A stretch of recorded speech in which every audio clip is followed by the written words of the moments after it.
Hi, everyone, and welcome to the MLOps Live Webinar Series. We've got another great session for you today, and we're going to be talking about building ML pipelines over federated data and compute environments. We've got Mike Oglesby with us today. He's a technical marketing engineer dealing with AI at NetApp. And joining him is Yaron Haviv, our co-founder and CTO here at Iguazio.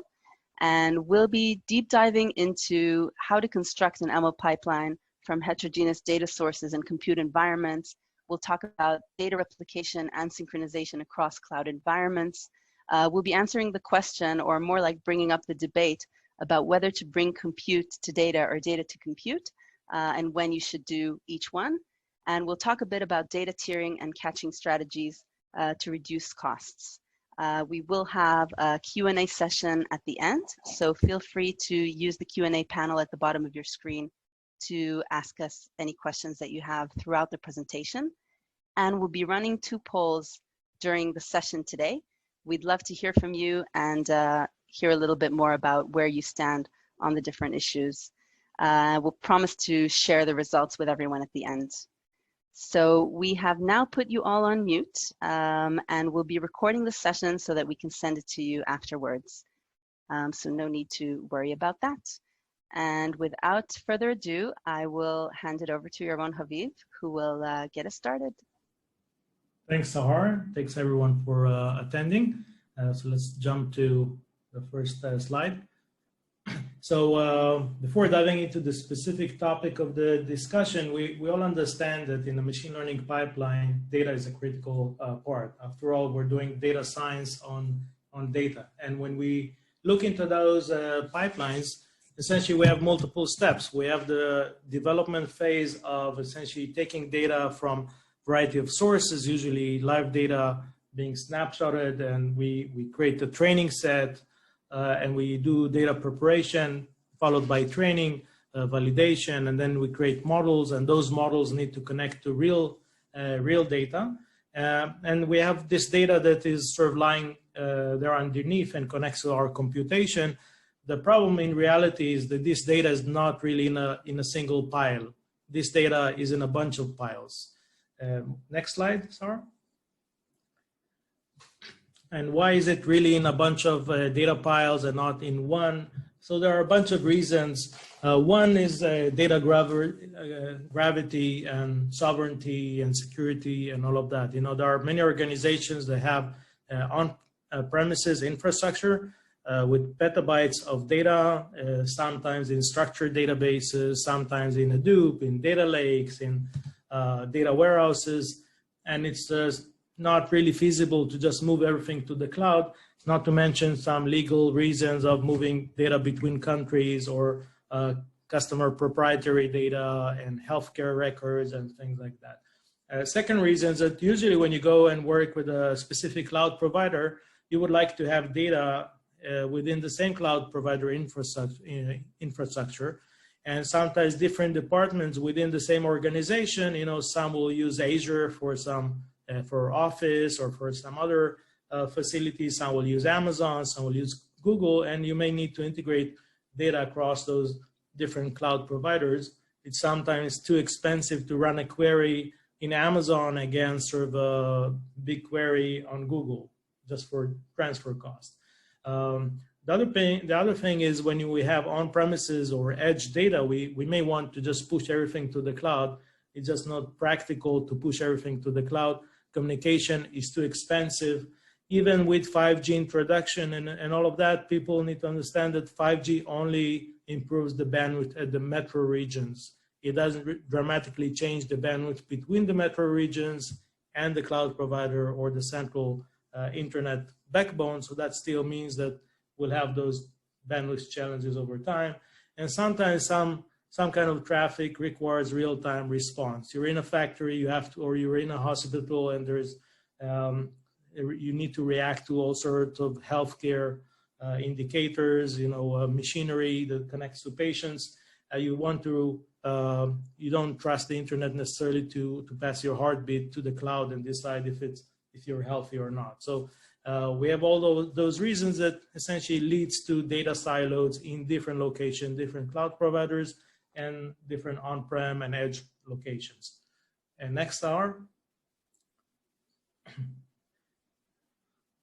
And intelligence is not really limited just to the cloud. We'll see more and more intelligence being built into facilities, into hospitals, into smart cities, into financial institutes. They have lots of data on premises, transportation, telcos, etc. So we need to essentially, again, integrate data across multiple locations. And there's a nice quote here from Gartner about that. Next, Sar. Another interesting number I found, it's not so new, but from Wikibon, they've done an analysis of, let's assume we just move all the data and we take the cloud provider transfer costs and communication costs. We just move all the data from edge locations or on premises when we run the analysis in the cloud versus just running it where the data is. And you see that it's going to be extremely expensive to just push all the raw data into the cloud and run computation, because the transfer cost will actually cost you more than the computation cost.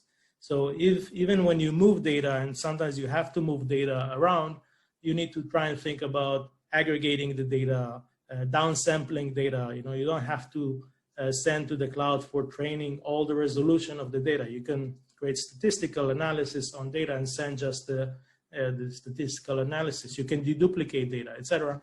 So reduce the transfer cost. Next are.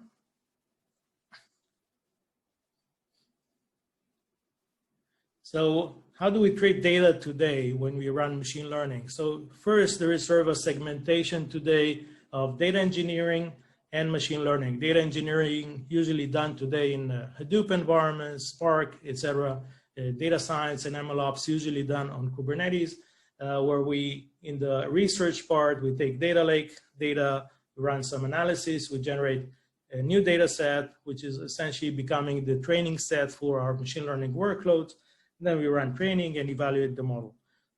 Click for the animation.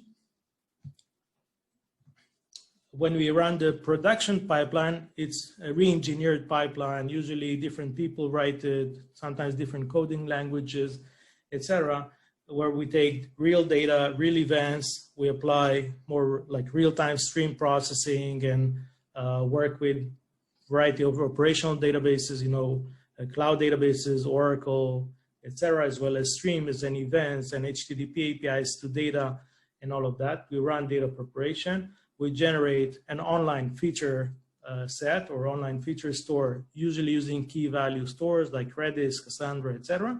And then we run model serving and monitoring of our model, which feeds back new data into this pile. So what we see is essentially we have 4 quadrants today of data.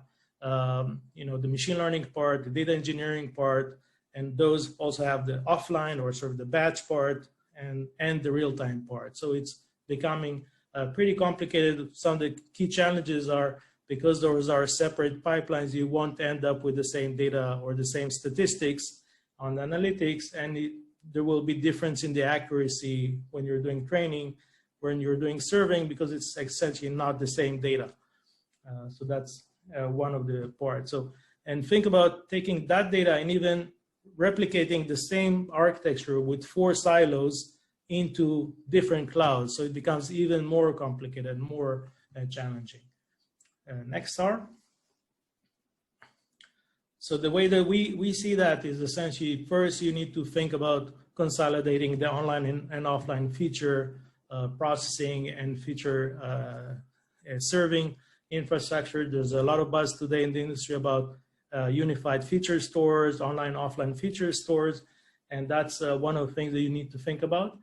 But you need to think even one step beyond about a federated feature store, because essentially not all the data is in all the location. So we need to essentially create sort of a unified software stack that runs on top of all those piles of data, but still provides sort of a logical entity that processes data and runs computation and then run training or serving based on the logic that we need to apply. Sometimes we may actually replicate the code in multiple locations because we have different, let's say, edge locations, for example, that generate sensor data, and we want to run the same real-time processing pipeline in 20 locations. So So we need to actually have a clone of the same computation stack and the same data stack in those 20 locations.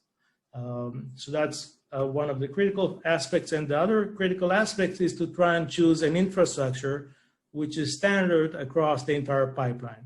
So essentially leverage Kubernetes instead of separating it to like Hadoop infrastructure for data engineering and Kubernetes for machine learning and MLOps and DevOps. So essentially try and standardize on Kubernetes as the baseline architecture, which is also federated by nature. And next, Star. So what are the top ingredients for making your workload mobile? So we're going to also later, Mike is going to show a cool demo of how you actually do that, and you run sort of a federated machine learning workload. But there are those 4 ingredients. So the first one is think about your code as a package that could be like just executed everywhere you want. The package includes everything you need, all the software dependencies, all the definitions of how to plug into infrastructure and storage and data and all of those things. And you could actually invoke it for an API. You could just say, go run this thing here. And you could even invoke it remotely. So I can have an API that just says, you know what, launch this computation aspect in 20 locations, plug it to the local data assets in each location. Which leads me to the second point. Interfaces to data have to be pluggable and interchangeable. And that's something we're going to demonstrate. I want to run a workload and the data happens to be in S3. So I need to run my workload against S3. But if my data is now on an NFS file share, I need to be able to run my exactly the same function against the NFS file share without changing it. Same for streaming data or databases. If I'm in the cloud, I may use in Amazon Kinesis, and I'm going to Azure, I need to use the Event Hub, or I'm going to Google, it's called PubSub, or on premises, I may use Kafka. We don't want to change our code every time we change the streaming technology. We want to have exactly the same code and just plug in which streaming protocol we want this code to run against. The third aspect is also in many cases, we need to mobilize data and synchronize. For example, so we generate a model. We want this model to be propagated to all the edge locations, or we collect data in edges and we want to aggregate the data and send it to the cloud. So we need an infrastructure that seamlessly move data around. And this is one of the things that Mike is going to talk about. And finally, we need an infrastructure API, which is abstract enough and is also standardized across all the cloud providers. And that's essentially the Kubernetes API. Kubernetes API allows me to run exactly the same workload on any location, any cloud provider, on premises, even edge boxes, etc. Okay, next slide. So the way that we structure this building block of data processing, there's obviously the machine learning part, is building this sort of unified online and offline feature store processing block that could essentially land in anywhere you want. It could be in the edge, it could be on premises, in any cloud that you want. And the way that it's structured is that the underlying layer is the data. You need to also have real-time data access for caching, for real-time access to data, for stream processing, etc. Kubernetes, as we mentioned, is the standard protocol, to access infrastructure resources. We want to package different analytics and data processing frameworks as serverless functions that could be instantiated on the fly, attached to data, do their stuff, and generate the features. Sometimes the features will be real-time features, sometimes offline features. Actually, the ones that attended the last webinar, we've shown how you can write a single serverless function code, which does the online and offline feature preparation. You don't have to do like SQL for batch and streaming for real-time. We have a framework we've shown last time that if you write a few lines of Python code and it builds your entire pipeline for real-time and batch without a single change. And finally, you need the orchestration. And what we also see is that you can have pluggable data sources. Again, any protocol for streaming, any protocol for data access, and APIs for serving and accessing data. And you can make any data products for the different stack elements in the machine learning stack, sort of Parquet files or CSV files for training, You can generate real-time dashboards for like Grafana and things like that to show and visualize your data. You want to create model serving against real-time data and streaming, and you need standard APIs to integrate with data exploration notebooks and SAS tools through standard mechanism. So with that, I'll hand it over to Mike. We have just one more slide, and essentially the general idea is that we want to streamline the entire process of collecting data, preparing the data, creating the training, deploying it everywhere, and just clone this machine, clone this entity in all the locations where we need to process data, and run some federated orchestration as well as data synchronization in order to make this sort of unified across the different locations. Okay, next, Sar. Great, thanks, Yaron. So we're just going to take a quick pause here to take a quick poll. And we want to hear from you about where you store your ML data. So I'm going to go ahead and turn this on, and please do let us know.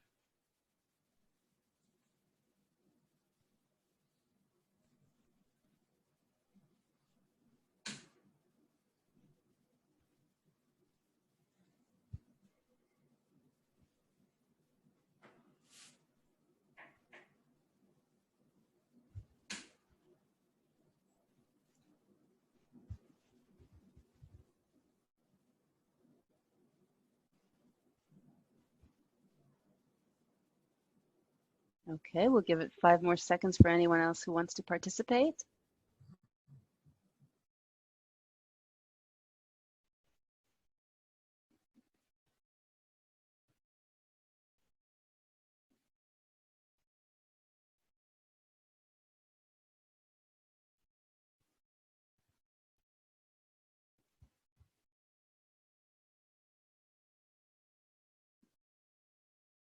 Great, thank you very much. And we will share the results at the end with everyone.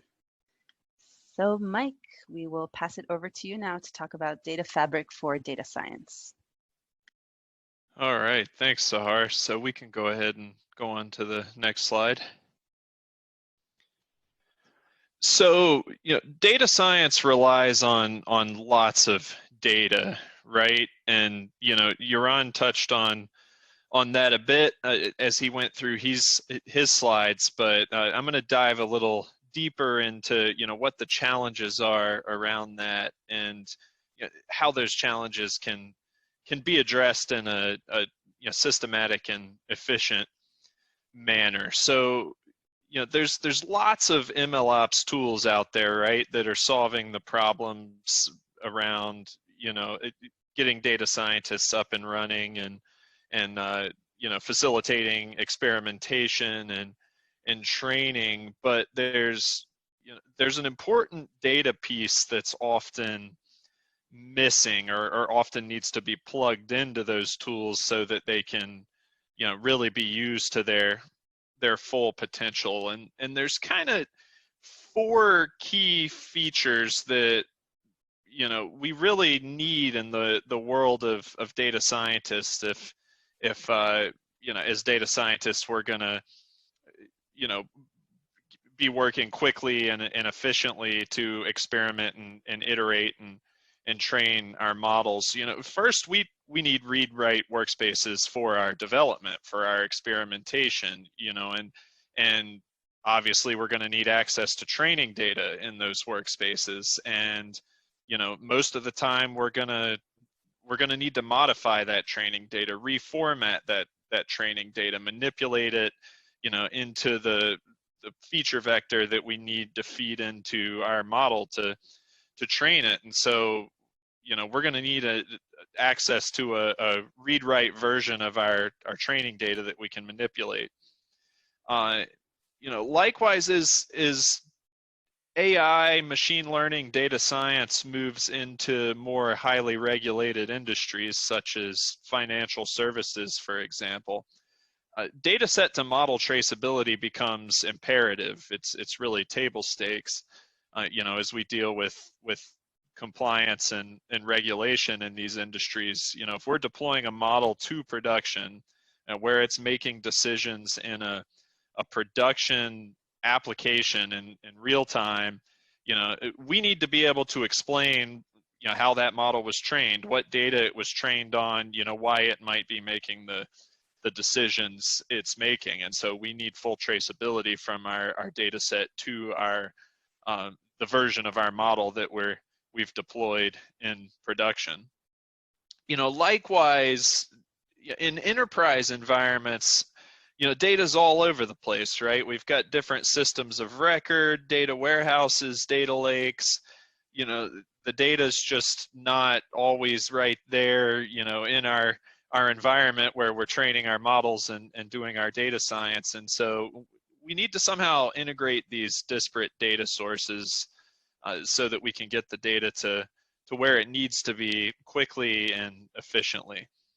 And, you know, lastly, you know, as AI moves into larger enterprises, there's different lines of business, right? There's different data scientists, different data engineers at different sites and different regions, and you know, we can't always just build, you know, high performance training infrastructure in every office or at everyone's desk. And so we need some way to efficiently facilitate this, you know, cross-site collaboration and take advantage of, you know, our high performance training infrastructure, be it in the data center or in the cloud, as efficiently as possible. So next slide, please.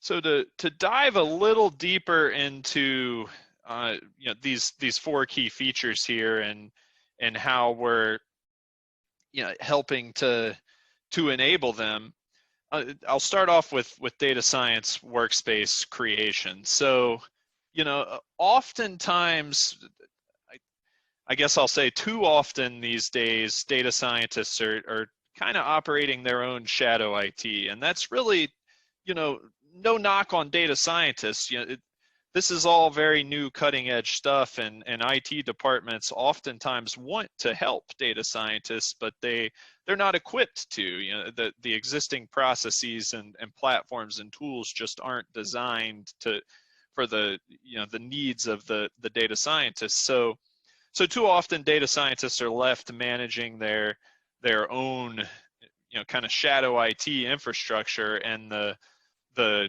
you know, IT departments are left kind of scratching their head and worrying about governance and utilization and cost. And so if we click through this graphic here, oftentimes, you know, too often we see data scientists manually provisioning their own workspaces, manually copying data in, and, you know, that can take hours to days. And you know, as a data scientist, that's time you're sitting there, you know, drinking a coffee or twiddling your thumb, when you'd rather be experimenting and iterating and training your model so you can deliver business value. You know, you might even also, if we click through again, be copying data down from the cloud, which is, you know, oftentimes that's slow. That's also taking time. It can also be very expensive. And if we click again, you know, we often don't have data protection, traceability, data versioning, copies of data all over the place, inefficient use of space, and you know, that's a nightmare to any IT department. You know, and also if if something happens and our workspace crashes, we might lose our data set that we've spent all this time modifying and have to start over again. And so you know, at NetApp, we've worked with Iguazio to integrate our data fabric into Iguazio's control plane, you know, basically with the idea that we can make the data scientists' lives easier and at the same time alleviate a lot of those governance and utilization and cost concerns that the IT folks have, and really help to bridge that gap, you know, help enable IT and ops to, you know, really give the data scientists what they need so that they can quickly, you know, get up and going with their experimentation and training. So if we click again, and if we click one more time, basically with our integration here, a data scientist just logs into a simple, control plane web UI, and they, fill out a couple of parameters, click a button, in seconds they have access to a web-based Jupyter workspace. They can click the URL, access it. We can have, volumes with data sets and models on them mounted there. And those volumes could reside on enterprise class storage such as NetApp, where they're connected via data fabric to the edge, to the cloud. We can move the data in and out to where it needs to be. Likewise, we can call storage, simple storage APIs using simple Python functions from within that workspace to quickly and efficiently trigger a snapshot copy to save off a version of a data set for traceability, or to save off a baseline of a model, just so we have our current version of our model backed up in case something happens, and we can always revert back to that later. Likewise, we can call an API to quickly within seconds clone a data set, so that we can spin up a new workspace where we have access to that data set, and we can modify it as needed without messing up the gold source, without running that risk that we'll mess up the gold source data at all. The gold source is always protected and intact. So if we jump to the next slide. And so, that moving on to the next challenge, that the next of those 4 challenges, we've got data coming from a bunch of different data sources in the enterprise, right? And a common challenge that we're seeing with a lot of our customers is that we've got this high performance training infrastructure, with GPUs and high speed storage, where data scientists are performing super high powered training deep neural networks models, where they really need heavy duty processing power, and they're not able to use that infrastructure efficiently because they can't, pulling data out of Hadoop, they can't get it out of there quick enough and feed it to the GPUs quick enough to keep those GPUs saturated, or pulling data straight from S3, they can't feed it to the GPUs quick enough to keep them saturated. And so a architectural paradigm that we're starting to see emerge is basically one where the high performance GPU infrastructure paired with the high speed storage serves as a scratch space, if you will, but kind of a scratch space where a data set lives for the life of a project or the life of an experiment. And so a certain data set is pulled out of a Hadoop data lake and moved on to this GPU infrastructure, be it on premises or in the cloud, or pulled from an S3 data lake and into the training environment, or even pulled from even it could even be file-based data that's pulled from a system of record and into this training environment, and then it lives there just long enough for the data scientists to finish with their experimentation and the training of their model. And then once the model's trained and we're happy with it for now, and we've deployed it to production, or it's passed all our tests, then we maybe dump some annotated data back to our data lake and say, here's our updated version of our data set that we use to train this model. But the idea is the data moves in and out as needed. And if we click to the next slide, that alleviates the challenge of saturating our GPUs because now, or our high performance training infrastructure, because now we have our data co-located with our GPUs or with our high performance compute. But process can quickly become a bottleneck because we got to get that data out of the data lake and onto the, you know, the high performance storage that's co-located with the GPUs or the high performance compute. And so, you know, we don't want that to be a manual process. We don't want a data scientist to have to say, you know, put in a request with a storage admin or a data warehouse admin, wait a couple days while they do the transfer for them. We need a way to automate this, or, you know, kind of facilitate this happening programmatically, or, you know, facilitate a way for the data scientist to trigger a transfer or an update on demand as needed. You know, the data lake it may be that the data lake's being constantly updated, and, you know, maybe once a day, once a week, a data scientist who's working on a project needs to pull in the, you know, the updated version of the data set. So they need to,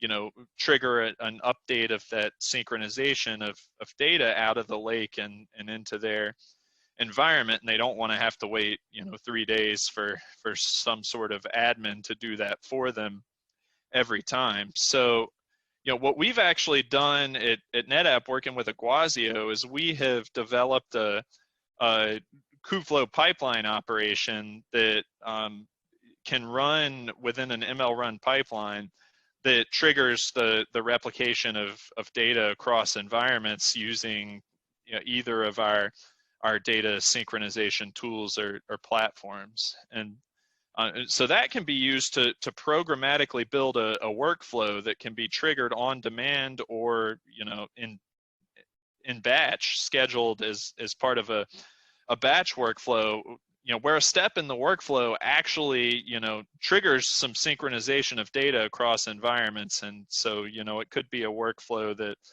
that you know, synchronizes some data and then maybe runs a data prep task to prepare a feature vector or something like that, and then maybe, you know, ensures that that updated data is made available in a Jupyter workspace that a data scientist is working in.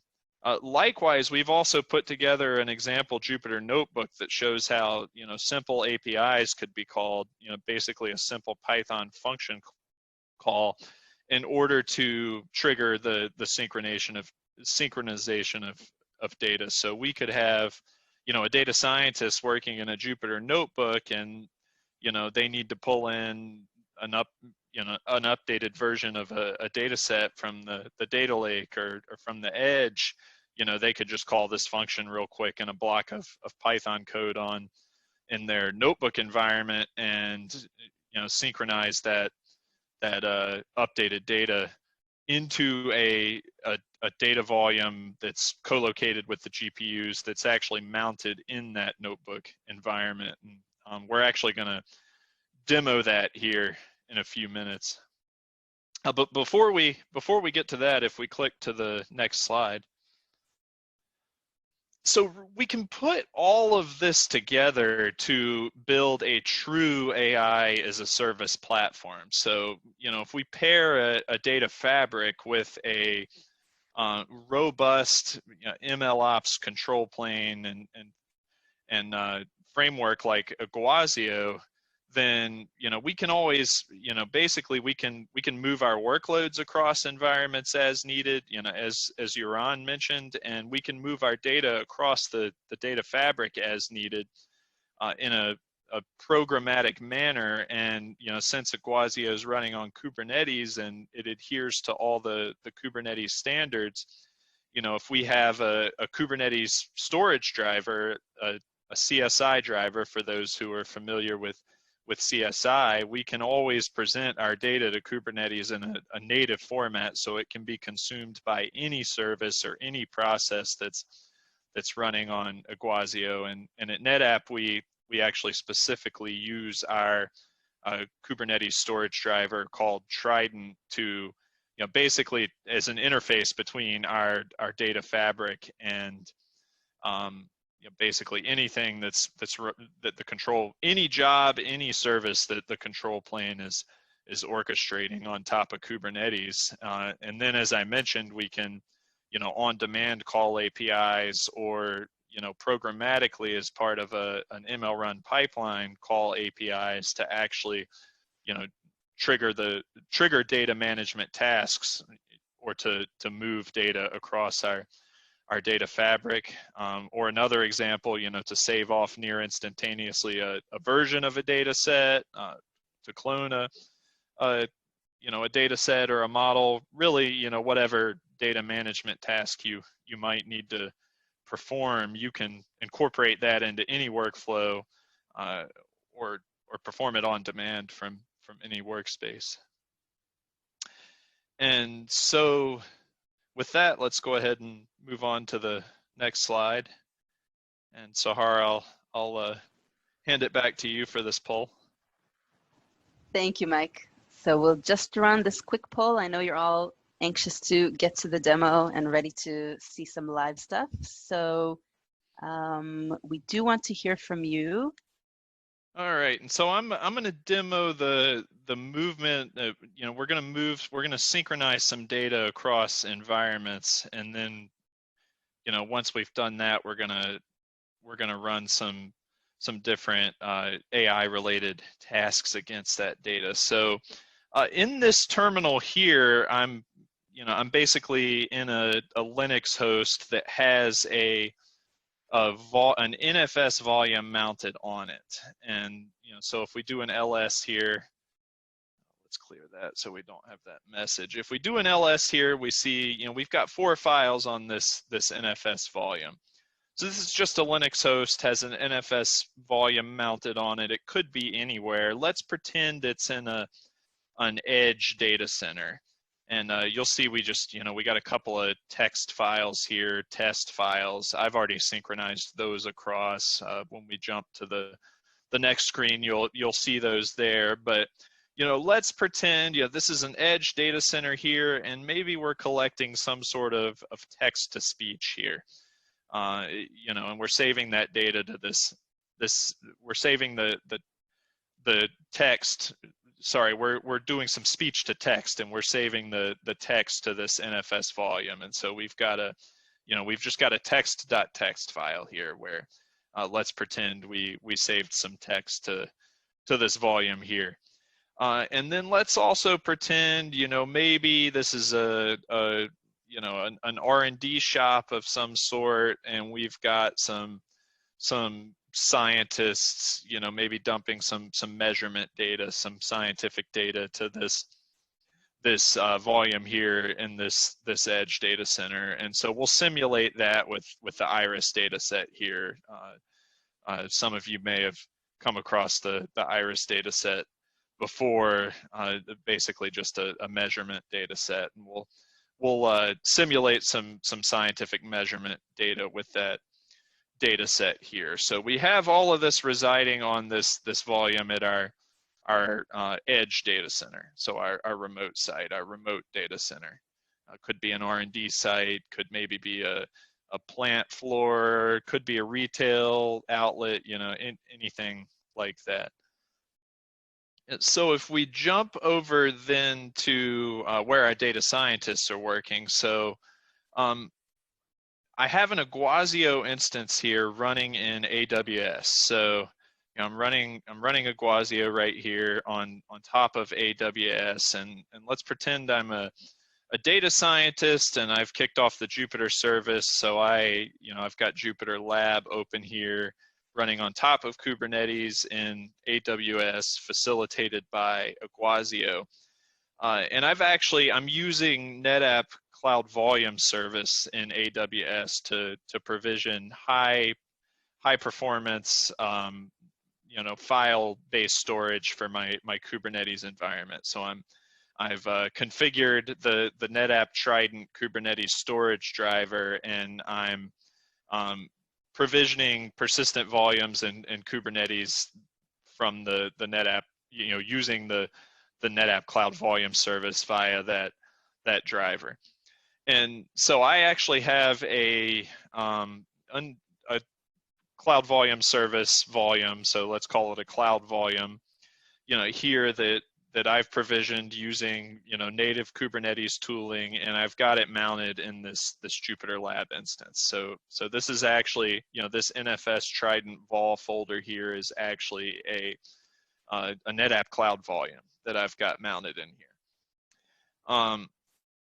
And I have actually configured using NetApp's Cloud Sync data replication tool, which is actually a SaaS offering, simple, with a super simple drag and drop UI. I have configured a replication or a synchronization relationship between this this NFS volume in the data center here, and this NetApp Cloud volume here that I've got available in my Jupyter Lab instance. So let's say I know that measurement data and that you know, speech to text data has been placed on that volume in the data center, and I want to synchronize it to my cloud environment here where I have access to some GPUs on demand, and you know, I'm using them for high performance training. So all I have to do here is call this function. So we'll go ahead and call that.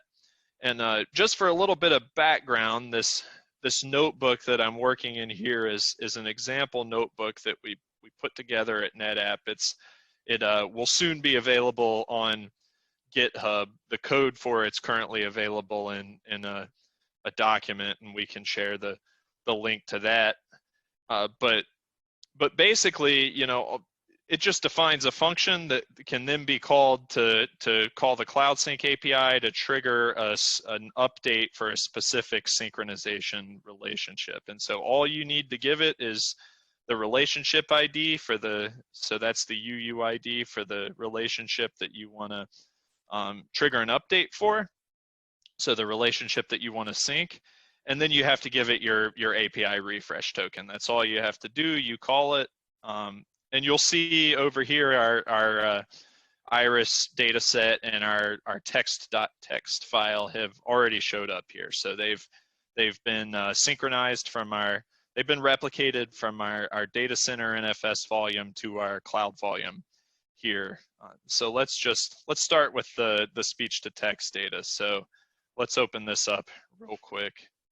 So I'm going to open that up. You'll see it just says good morning, you know, just for fun, with a slight misspelling here. We've got 2 G's. So, you know, for some reason it put an extra G there. So now I've got this NLP notebook open here where I want to perform some natural language processing, some NLP processing of that speech to text file that we synced.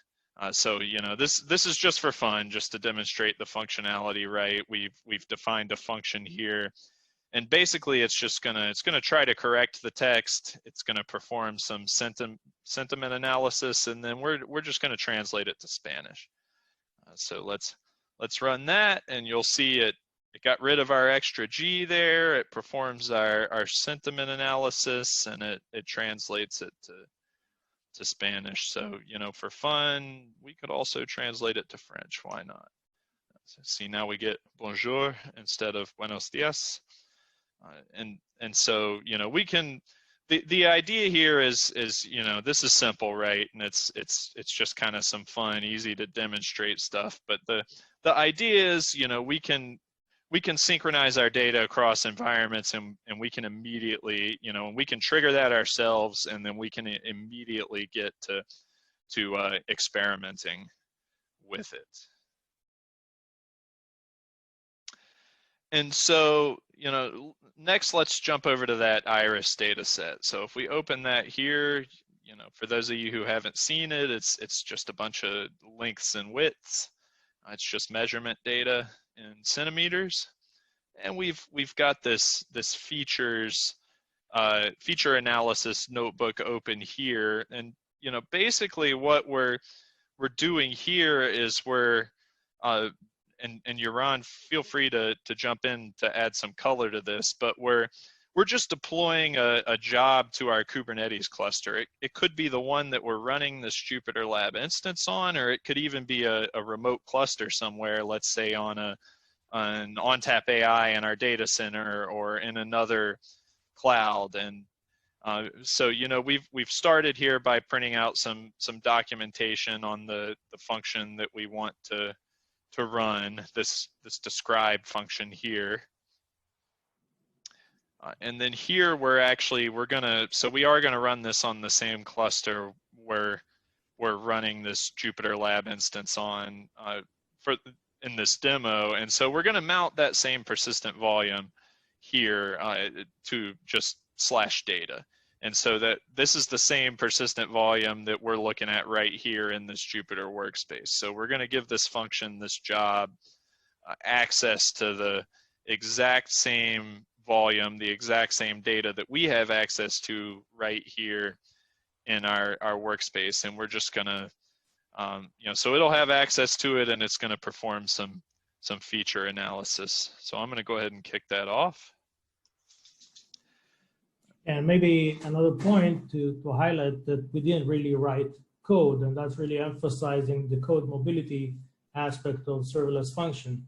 We just grab a function from a function marketplace, and this is like an AutoML feature analysis function that generates a bunch of plots based on our data set. So, and we can grab this function and run it everywhere we want because it's serializable. It's essentially, we can just run this everywhere in the edge, in the cloud, etc. And as we discussed before, we need this pluggable data API. So we can plug this function, say, this function, now your data is in this NFS volume, or your data is in S3, or your data is Kinesis or Kafka. And it's exactly the same function. It will just attach and latch to those data sources, regardless where it's actually located, and we'll run this analysis. In this case, we attached it to the NFS volume on the cluster. And the function itself is not really running in the notebook. It's essentially running on the cluster and attaches to the data and runs all the analysis on that data.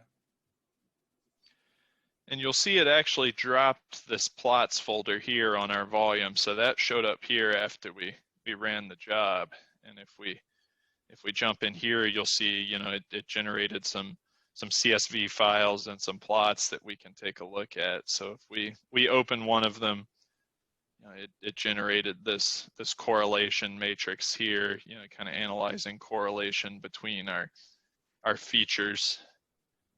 We could also open this histogram here, so it had access to the same cloud volume, and it had access to the data set that was on there, and then it dumped some results on there too.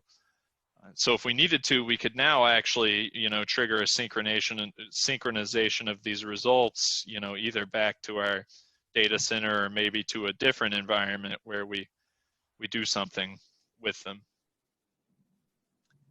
Or we could also call, a simple snapshot API to trigger to save off a snapshot of this volume near instantaneously, to save off a versioned baseline or a immutable backup, if you will, of our data set, and paired with the results of the analysis that we performed right there, tied together on that same immutable baseline. So with that, I'll go ahead and wrap up to make sure we have some time for Q&A. So yeah, Sahar, go ahead, you're on. This function is obviously a single step, but part of the thing that you can actually do is daisy chain or create a workflow of the entire machine learning pipeline, data preparation, and then training and validation and deployment of the model to production. So this is just showing here a single step, but we could just create a complete graph, a graph for like batch pipelines for the training, and also we can create real-time pipelines for serving, feature analysis, model monitoring, etc. And all of those things can just latch on those NFS mounts just through an API call. Great, that was awesome. Thank you both. We are just going to leave a bit of place for Q&A, and I saw that there were a couple in our Q&A panel. So the first one is, what kind of model versioning schemes do you use? Do you use simple numbers, or do you have something more complex? specifying that a model is the same architecture, but just retrained? So I can take this one. You know, working with our customers, we've seen a couple of different approaches. So we've got some customers that are actually, you know, volume snapshots are kind of a tried and true way of versioning large data sets, right? They've been used to version databases and whatnot for years, and they're tried and true and battle tested for that. And so we've got customers, you know, like I mentioned, we've integrated that snapshot functionality up into the control plane, you know, be it in an on-demand manner with you know, calling an API from a Jupyter notebook, or as a step within a workflow, an ML run workflow or kubeflow pipeline workflow. And so we have customers who are basically, you know, they're storing their data set and their volume and some metadata around it on, you know, all on a cloud volume or an NFS volume, and then they're just calling an API to trigger a snapshot every time they want to save off a version of that, and they're given that snapshot a tag that uniquely, you know, somehow uniquely identifies the version of the model. I've even seen some make it as simple as just, you know, saying model structure and then the accuracy, and that's the tag they put on the snapshot, so they can always identify it. You know, we've got other customers who are using, you know, they're storing their models back in a data lake, be it S3 or Hadoop, so they're you know, once the experimentation's done, they're, you know, kind of wiping their scratch space clean and committing the model back to the data lake. You know, all kind of intermittent versions that they saved in the scratch space, they're just throwing away. They only keep the one they want to keep. You know, they're committing it maybe back to S3 with some tags, and then still others are using a tool like DVC on top of S3. Yaron, you have anything additional to add that you're seeing? Yeah, obviously. So part of ML run, when you run training, it automatically logs your model with all the metadata, all the charts, everything. So the model itself could be stored in like NFS or S3 or in any place, but essentially ML run the UI, we didn't went over that right now. But when you generate the model, it stores the accuracy, it versions every execution. In the execution, you could put labels of whatever you want, and then you can basically search based on labels. It knows how to associate that with all the, like, it automatically generates like ROC curves and confusion matrices and all of that, and store it with the model, so you can do comparisons and other things. Then when you want to deploy it, essentially the model object, which includes parameters, the model files, sometimes auxiliary files, you know, neural network models sometimes are based on multiple files and tables, etc. Essentially knows how to deploy this entire package into a serverless function. So we have another question, and this one is about data security. What about data security, especially when we use critical and confidential data? Can either of you speak to that? Yeah, I can take that one as well. So, you know, that's why we think it's critical that, you know, basically enterprise class storage be paired with the, you know, the MLOps platform and control plane that's being used, because, you know, then you're going to get all the encryption features, security features, you know, data vaulting features, all of that stuff that comes along with enterprise class storage. But the, you know, the key, like we talked about, is to make it pluggable and to, you know, use an API driven approach to kind of programmatically drive data management tasks from the control plane itself. So you get the, you know, all those data protection capabilities and features of the enterprise class storage, but you don't lose, you know, some of the key automation and you know, workflow enhancing capabilities of the control plane. Yeah, I can take the next questions are on SageMaker versus the Iguazio platform, I assume. Yes, please do, Yaron. So first, Iguazio works great with SageMaker. SageMaker essentially have a few critical components. One is a managed notebook environment. The other one is a set of pre-baked algorithms that are running on AWS, and also there's like a model serving framework. So you can actually run against the Iguazio platform from the SageMaker notebook environment, and we have customers doing that. For the algorithms, you can actually launch as part of a Kubeflow pipeline, which is what we're using under the hood of, is essentially you can actually launch SageMaker algorithms from within that.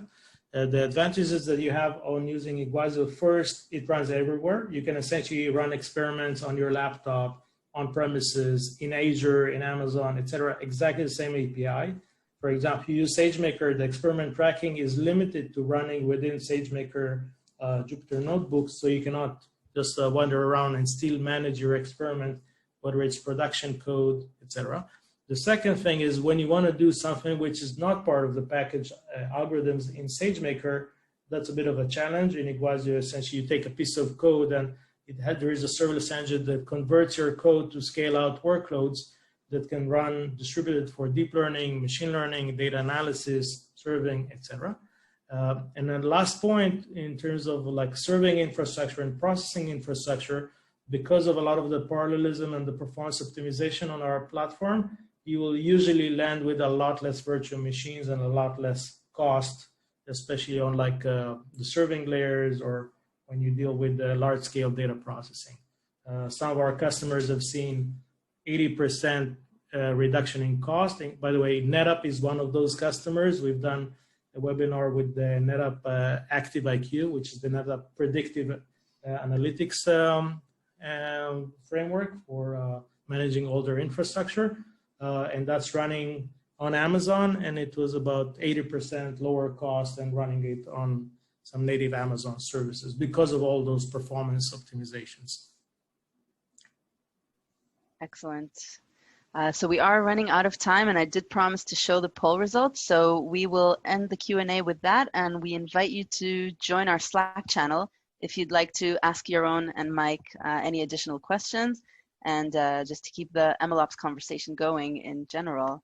So we'll send that link again shortly in the chat box. By the way, Star, I see one other question on Spark. So just to know that in Iguazio, okay, just a quick one. There is also managed Spark service as part of the Iguazio service, but in many cases for things like stream processing and other tasks, we allow all the framework. We have Dask, Nucleo for stream processing is extremely efficient, usually again much simpler and cheaper to do stream processing on Nucleo.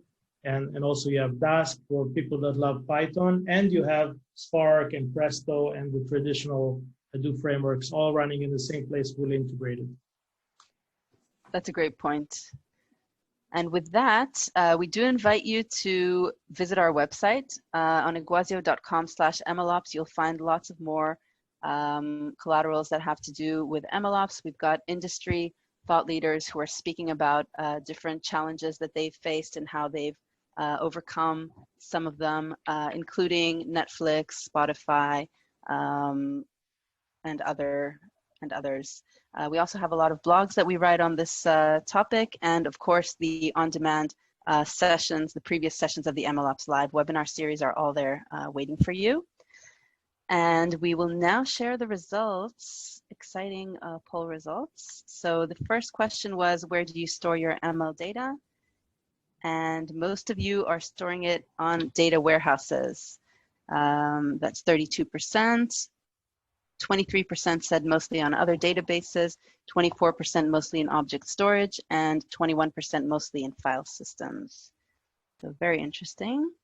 And the second question was, how do you currently manage unified data integration and ML pipeline creation? And most of you don't have a good hybrid solution and are actively looking for one, about 40%. 28% have a good hybrid solution, and the rest either don't have a good solution and don't need one, or don't currently have a big data use case. So thank you for that. That's very interesting. And with that, I would like to thank our speakers today, Mike and Yaron, for the fascinating presentation. We do hope that you all enjoyed it.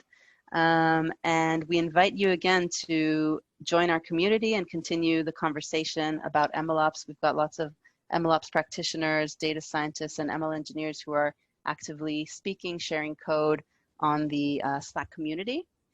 And thank you again, everyone, for being here with us. We hope you enjoyed it. Thank you, Sar. Thank you, Mike.